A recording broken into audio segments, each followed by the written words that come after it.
Buenos días.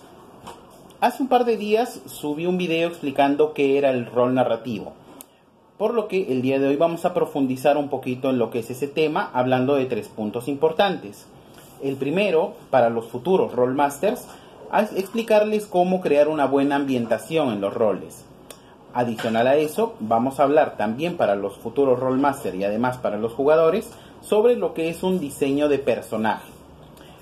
Y bueno, también vamos a hablar un poquito acerca de lo que son los dados, la herramienta que nos va a permitir interactuar con lo que es esta narración. Antes de empezar entonces, recordar que estos videos están dedicados para todas las personas que gustamos de esta afición, de todo lo que es el rol narrativo, pero especialmente está dedicado a las personas de a pie, a las personas que estudian o trabajan y que bueno, un buen día quieren comenzar a rolear sin necesidad de leerse todo un manual de por medio. Que claro, es importante y muchas veces lo hace incluso más entretenido lo que es estos juegos, pero que a veces también complica bastante a la persona que está iniciándose en este tipo de entretenimiento. Aclarado ello y sin más ni más, vamos a comenzar.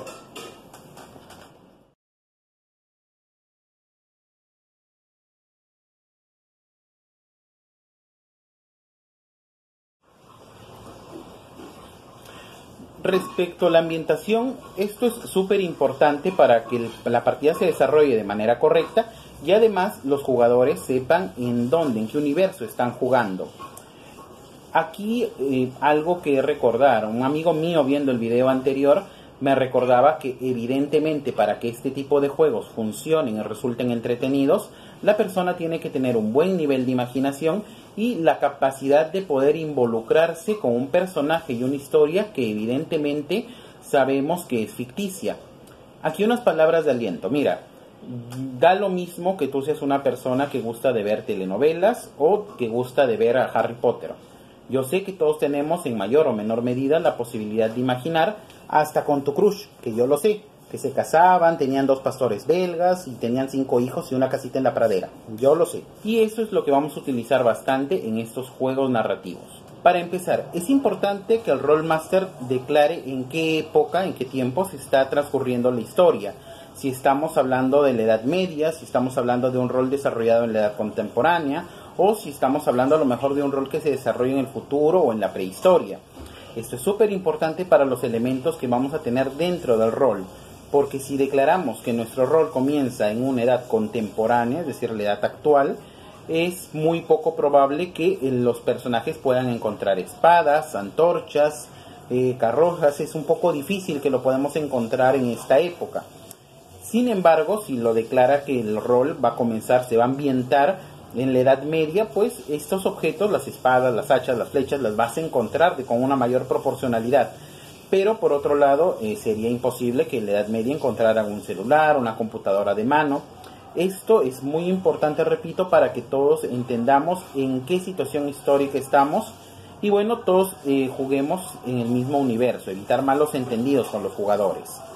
También es súper importante que el Rollmaster declare si los elementos que va a utilizar son 100% realistas o si va a elegir algún elemento futurista o imaginario, como por ejemplo magos, hechizos, invocaciones. Y créanme, las dos opciones son muy buenas. En realidad depende de cómo lo estemos ambientando para que el rol se desarrolle de una manera correcta. Podemos, por ejemplo, en un caso, tomar un rol tipo El Señor de los Anillos, en donde tú y tus compañeros, o en este caso los jugadores, van a cruzar una campaña para salvar a la Edad Media, utilizando a luchadores, magos blancos, magos oscuros, invocadores, cazarrecompensas, ladrón, y lo mismo da que puedas ambientarlo en una época actual, en un apocalipsis zombie, por ejemplo. Y ojo, sí, lo sé, soy un mega fanático del género de zombies. Ya habrá algún momento para poder hablar de ellos en algún video, en donde ahí no vas a tener hechizos, no vas a tener invocaciones, pero la dificultad podría radicar en los elementos que puedas tener, pistolas, escopetas, escudos, antimotines, y en la munición y la administración de recursos que puedas utilizar para que puedas salir airoso en esa campaña. Recordatorio, el Rollmaster, que es el que se encarga principalmente de todo lo que es la ambientación, siempre es el que va a leer un poco más que los jugadores. Recuerden que él es el árbitro, es el que decide todos los eventos que van a transcurrir, la dificultad de los mismos y que va a tratar en cierta forma de hacer que los jugadores pierdan.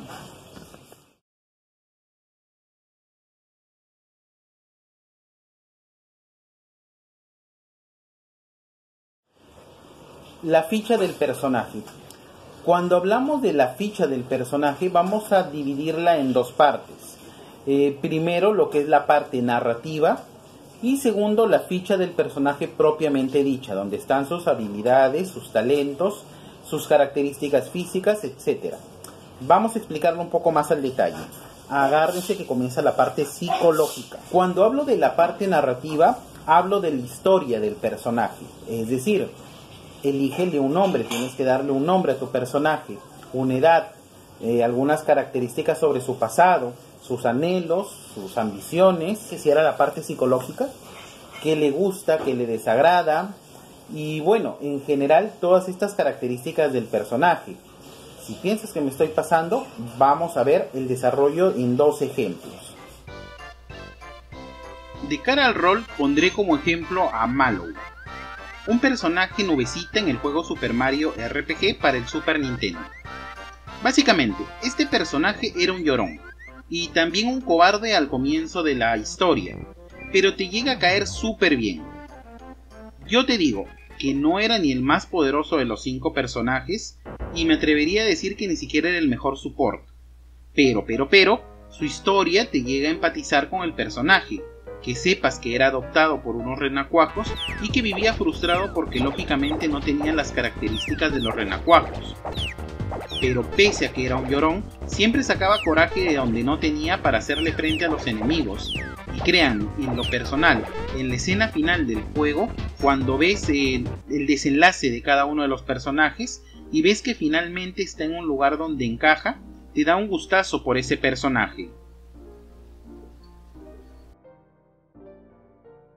No sé qué edad tengan ustedes, pero de verdad que este fue un juegazo.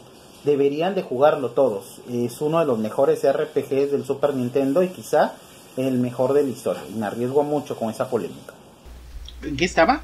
Ah, sí. El segundo ejemplo no lo pondré de un videojuego, ni de un juego, ni de un rol, sino de una película de culto. Volver al Futuro 2. ¿Sí recuerdas lo que pasaba cuando le decías a Marty McFly gallina? ¿Sí? Bueno, esa es una característica de su personaje, y es bueno que la tenga porque lo distingue, y por si en algún momento en la campaña o la película le dicen gallina, ya sabes cómo va a reaccionar ese personaje.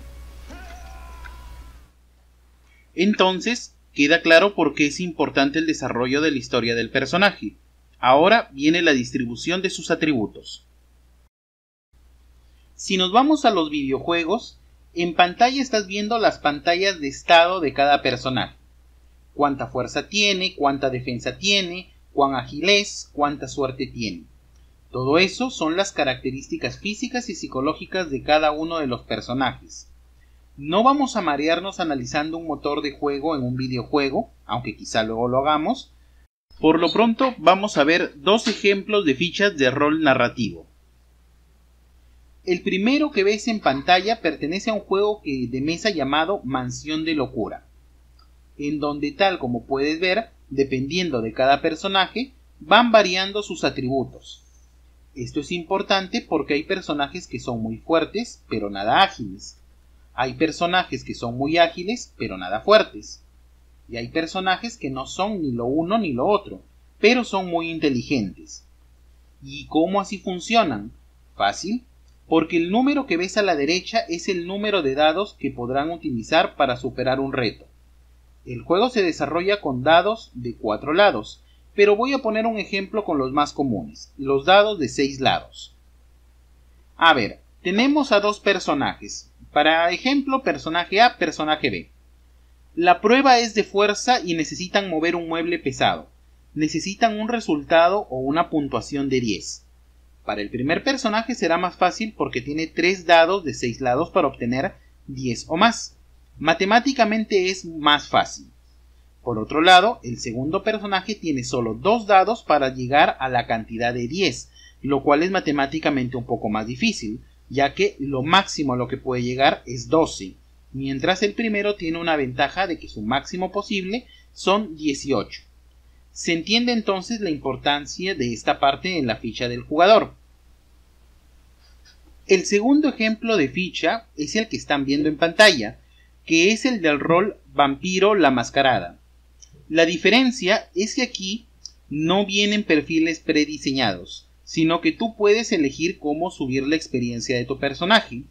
Vamos a poner un ejemplo. Para los primeros atributos te dan un punto en cada uno de los mismos. Sin embargo, además te vamos a asignar 24 puntos para que tú los repartes a tu libre decisión. Ahí tienes, por ejemplo, atributos físicos dentro: fuerza, destreza, resistencia, lo que son sociales, carisma, manipulación, apariencia.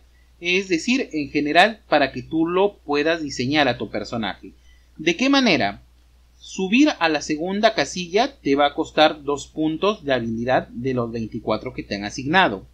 Ahora, si no estás conforme con 2 puntos y quieres subirla al nivel 3, te costará 4 puntos más. Y para el nivel 4 te costará 8. Entonces, si tú subes a nivel 4 un solo atributo, te costará 2 más 4 más 8. Prácticamente en un solo atributo habrás gastado 14 de los 24 puntos de ello. ¿Y los demás atributos? Equilibrar al personaje o hacerlo súper experto en solamente una característica dependerá de ti. Como pueden ver, no es necesario tener una ficha tan grande para poder hacer un rol entretenido. Lo importante de momento es de que se entienda para qué sirve esta ficha y cómo es que nos va a beneficiar en el transcurso del rol. Ahora vamos a ver el último punto, que son los dados.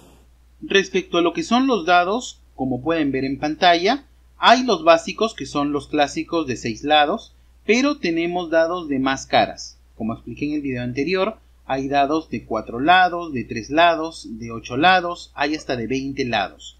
Si no los tienes, no hay problema, porque afortunadamente podemos suplirlo con alguna de estas aplicaciones. Y que, por cierto, no nos está patrocinando. Por ejemplo, pongo la aplicación de N-Dice, que lo suple de una manera bastante buena. Aquí una demostración en captura con lo que es mi celular, para que puedan ver cómo muestra los resultados, y entre eso y la animación, la verdad es de que logra un efecto bastante bien logrado. Resultó un video al final un poco más largo de lo que pensaba. ¿Les ha gustado? Espero que sí, y que este hobby pues vaya ganando un poco más de terreno en la cultura popular. De momento, si te ha gustado el video y deseas apoyarnos, déjanos un pulgar arriba y déjanos en la caja de comentarios si te ha gustado la historia de Mallow o cuál es tu personaje favorito de ese excelente videojuego. Ya, en serio, que de verdad que me puso nostálgico hablar de ese videojuego y de ese personaje puntualmente. Conmigo será hasta la próxima.